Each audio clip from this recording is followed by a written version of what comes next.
ഉറക്കത്തിൽ സ്വപ്നം കണ്ട് എഴുന്നേറ്റിരിക്കുന്ന പോലെ തോന്നുന്നു. സ്വപ്നമൊന്നുമല്ല, സത്യം.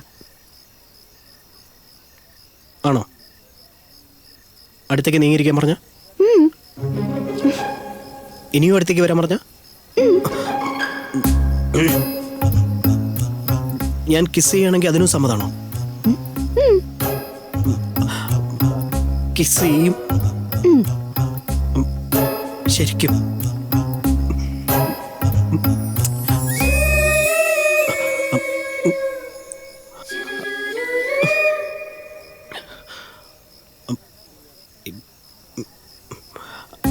ആക്ച്വലി എനിക്ക് ഇതുപോലെ സംഭവിക്കുന്ന അറിയില്ലായിരുന്നു. എങ്ങനെയോ സംഭവിച്ചു പോയി. കൺഫ്യൂഷനിൽ ശരിക്കും പറ്റിയില്ല. ചാൻസ് കിട്ടിയാൽ ശരിക്കും ഞാൻ പ്രോപ്പറായി സമയം കളയാതെ കിസി.